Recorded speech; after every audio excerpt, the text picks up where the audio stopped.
Assalamualaikum warahmatullahi taala wabarakatuh. Selamat sejahtera. Tuan-tuan, tolong share, tolong like, tolong subscribe.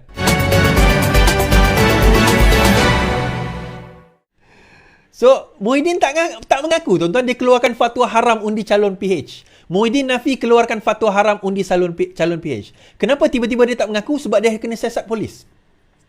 Sekarang ni polis tengah menyiasat dia ni. Dalam kes ini. Polis tengah menyiasat beliau dalam kes ini berkenaan dengan fatwa yang kata haram tu. Muhyiddin Nafi keluarkan fatwa haram undi calon PH. Pengerusi Perikatan Nasional Tan Sri Muhyiddin Yassin menafikan pernah mengeluarkan fatwa haram memberi undi kepada calon PH dalam pilihan raya Pulai. Beliau berkata ada pihak yang memetik ucapannya dalam ceramah pada 2 September lalu di keluar konteks.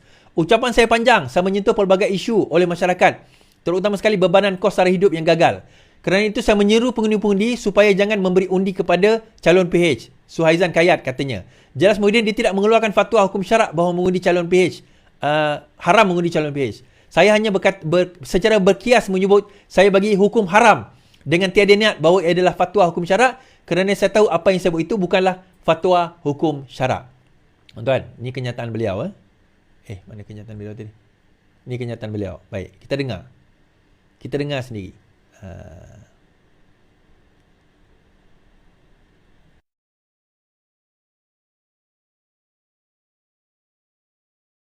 Suhaizan Kayat, jangan bagi satu undi pun kepada pihak Suhaizan Kayat.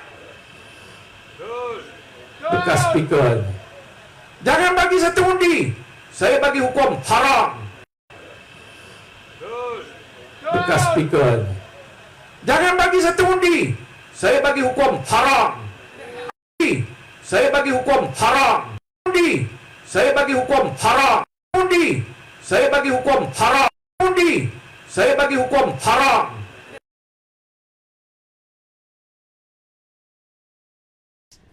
Saya bagi hukum haram.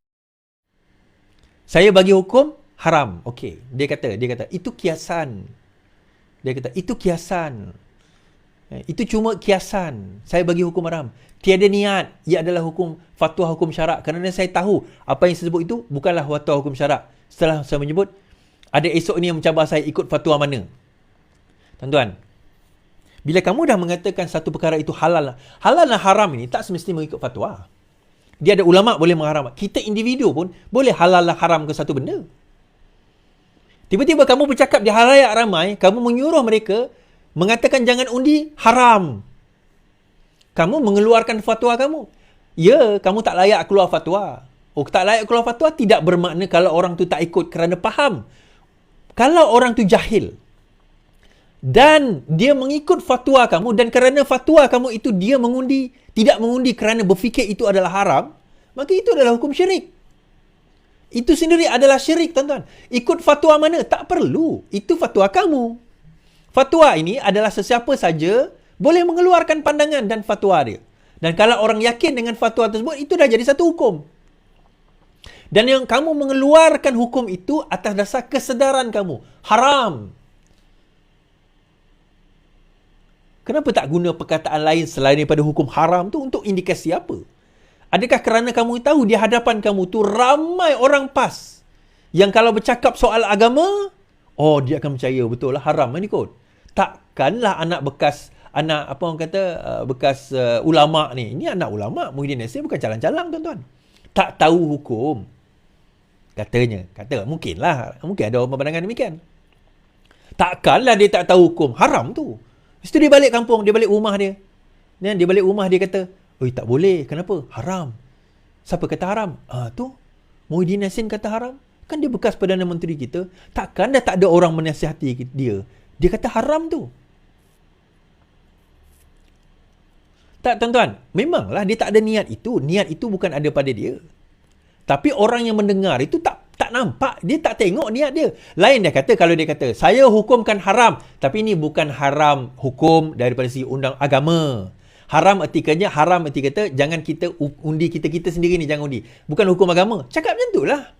Ini haram erti kata, haram, jangan kita undi dia, haram. Whatever lah. Takkan aku nak ajar pula. Kan? Itu pun kena jelaskan. Kalau tidak, dia akan jadi benda yang mengelirukan umat Islam. Takkanlah umat Islam sebodoh itu nak kau tak tahu. Walau orang ni bodoh, tuan-tuan. Bodohnya dia, bila orang kata orang UMNO tu kafir, dia percaya. Dia percaya UMNO tu orang kata kafir. Bila orang kata masuk undi PH, undi UMNO, masuk neraka, ada orang percaya.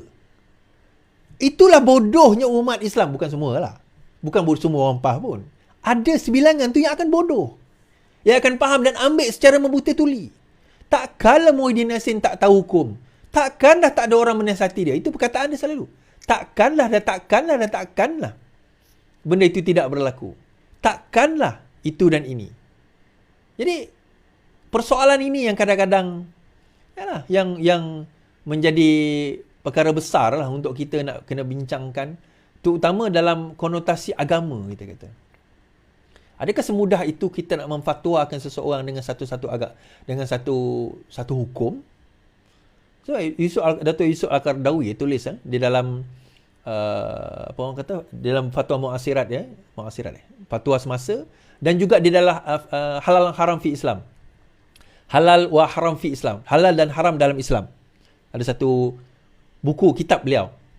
Dan muka surat pertama dia kata, menghalalkan sesuatu yang haram dan mengharamkan sesuatu yang halal itu dua-duanya adalah syirik. Contohnya air ini. Contohnya air arak. Air arak tu haram, kita pun tahu haram. Tiba-tiba dia kata, minumlah. Arak ni mana boleh? Tak apa, halal. Aku halalkan. Syirik. Hukum dia halal ni, minum je tak apa. Sama juga. Terbalik, benda ni halal. Air ni halal. Ini air teh. Air teh kan? Tiba-tiba aku mengharamkan minum teh ini. Aku mengharamkan minum teh ini. Itu juga adalah syirik. Itu contoh. Itu juga adalah syirik. Banyaklah kalau kita nak kupas tentang ayat Quran dan hadis tentang perkara ini panjang. Itu biar kita bagi ustaz-ustaz di dalam PAS cerita. Apakah hukum mengharamkan benda yang halal? Cuba walaun pergi tanya ustaz-ustaz sementara pergi kuliah tu nanti kan. Ustaz, kalau benda tu halal, apakah hukumnya kita mengharamkan dia? Dalam keadaan tak ada paksa, tak ada darurat. Kita saja nak menghukumkan haram. Apa hukum dia ustaz? Kalau ustaz tu kata boleh, ustaz tu kena belajar lagi lah. Kan? Ustaz tu kena belajar lagi.